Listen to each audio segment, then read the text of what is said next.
We're going to be replacing the brakes and rotors, pads and rotors on the 2012 XJ-L. You're going to need to remove the cap off the brake reservoir. It's right here. You just remove this cover, take the cap off. As we push the pistons in, we're going to be the fluid. We have to keep an eye on the fluid level. We may have to scoop some out with a spoon or anything. And then you're going to need also a 9mm hex wrench. So Ford and Mazda uses these on there to hold their the calipers in. So anyways, we're going to go from there, and first thing we're going to do, we're going to take this clip off with a big flat blade screwdriver and remove this, and we'll get to the brake pads and then loosen the 9mm. Okay, we've got a screwdriver here. I'm going to use it to push up, and you can see it's coming. Hold your finger, keep it from flying out everywhere. And you're going to have to reuse this, so don't lose that. Alright, and then we're going to next loosen, take the caps off the back. There's two caps, here and here on the back. They look like this. We'll take these, remove those. We're going to take our 9mm and turn to loosen them. Remember, you're on the other side, so it's backwards, no lefty-loosey. So it's righty because we're on the back side.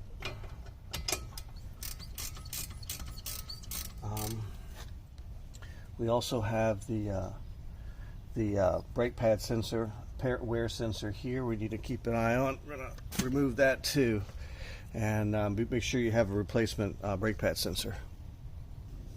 For the brake pad sensor, I'm using a Raybestos EWS 181. You can see it in here. It's going to fit right in here. We're going to take I think I'm going to be using a pair of needle nose pliers to remove it, but I got to double check when I get in there.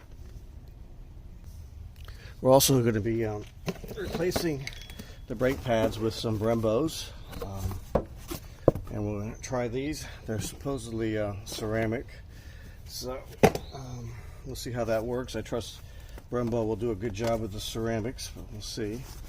Here's our brakes. As you can see, there we have both sides. And this is going to be this side, and on this side we'll go on the other half. Okay.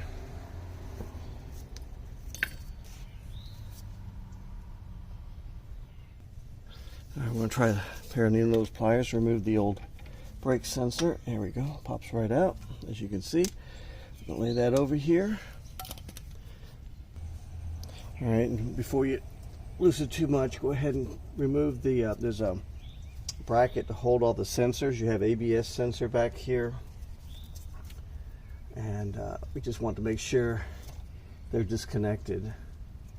And then the brake line, so leave the brake line alone. So you have the ABS sensor and the brake wear sensor. Just remove those from the pad. The only thing you have left now is the brake line only. So now when you remove and loosen the 9mm, pull them out, but you don't pull them out of the, leave them in the rubber cushioning that they're in, so that you can just keep them in there, so you don't have to take them out all the way. Just remove them so that this whole caliper assembly is loosened. So now the brakes are still tight against the disc, so I usually take a flat blade screwdriver, and I had a little gap in here so that I can remove this caliper assembly. Just enough to have a little gap in there so that I can get the brakes off of here.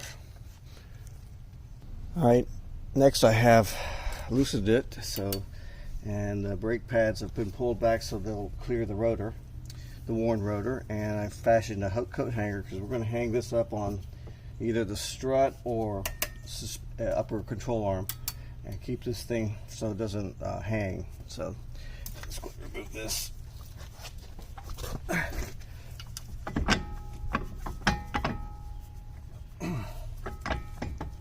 There we go. All right. Whew. And you can see the brakes. We can pop these out. The pads here. We're going to pop these out. All right. And here you can see the 9mm. Push them out a little bit. And we're going to take a shim and either a pair of channel locks and push these two pistons in. But right now I'm gonna hang this up.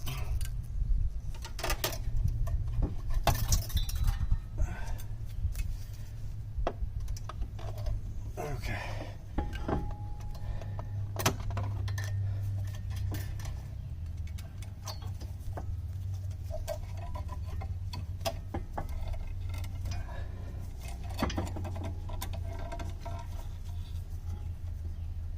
Alrighty.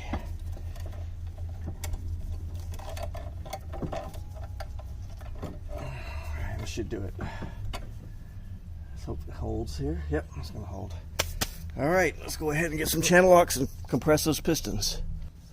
As you can see, we have a lot of wear on this front brake. Even though it meets the minimum, I'm going to go ahead and replace the rotor too. Got another replacement rotor from Rock Auto. Should fit okay. I hope it fits okay. So, and this is the easiest rotor to replace because you don't have to take the frame off. So you can just take and just remove it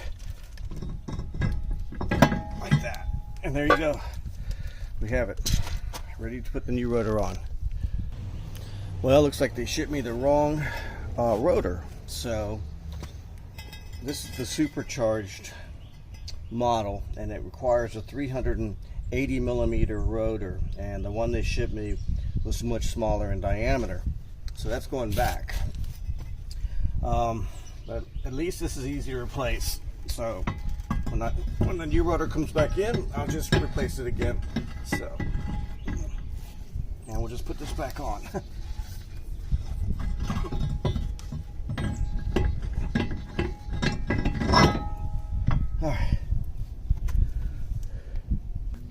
Alright, as you can see, I'm using the old brake pad that was on here.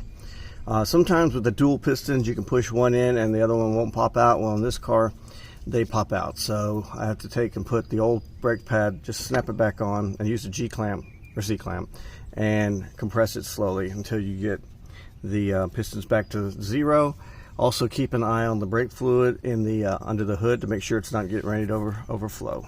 Alright, took a few minutes, but we got both pistons compressed, and luckily no brake fluid spilt, so I didn't have to scoop any out with a spoon or anything.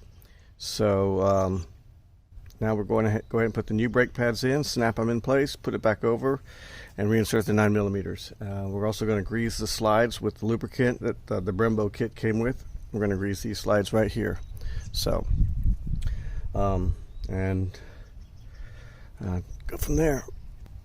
Okay, before we put the caliper back on, though, we're going to go ahead and attach the brake pad sensor. I fed it through this slot here, the new one, and since it's going to go this way, we're going to attach it here. There we go, like this, and we're snapped in. We're going to refeed this back in, snap our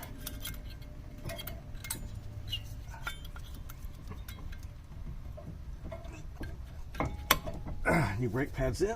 I remember these were a pain to get in before. There we go. Whew. Okay, and our other one. We'll snap this in too.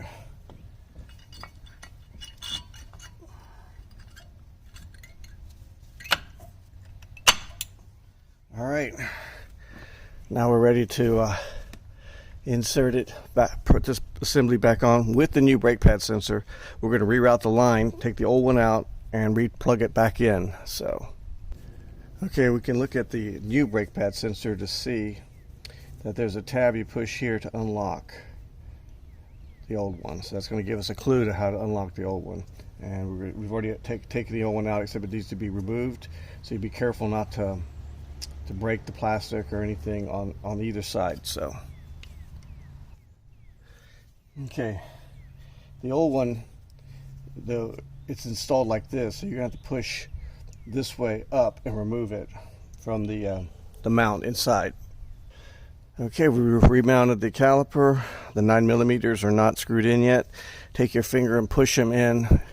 They have a little bit of a lead in on the screws to help center it, and then start with your 9mm ratchet and just retighten it back up. And not sure about the tightening torque, but I tightened it pretty tight, but not enough that it's very difficult to remove. So I would say probably 60 foot-pounds or something like that is what the tightening force is. All right, we tightened both of the screws. This thing still has a little bit of play in it because it's a floating assembly that floats on these rails. All right, and we're going to go ahead and put our tensioning plate back on. All right. This can get a little tricky, but let's push this all the way back. And it,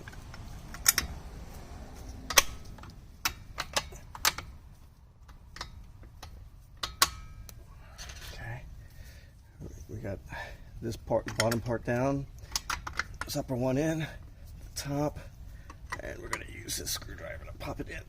Oh, so.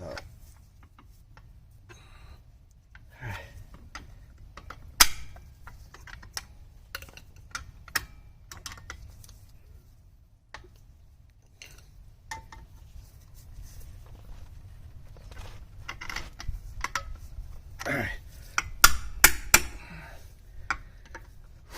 Okay, I should do it. Just make sure those things are back in the slots, and they are. Alright, once we get some first brake pads that press a bit, it will recenter this whole assembly back, and this tensioning spring will do its job. Just make sure it's in good, and that's it. Put the wheels back on and do it for a test drive. Don't forget to pump your brakes before you even put it in gear, because we still got a lot of extra gap in here that takes a while. So always pump your brakes for a while. So until you before you put it in drive. Hope you enjoyed the video, and I'm getting the new rotors and replacing them again. So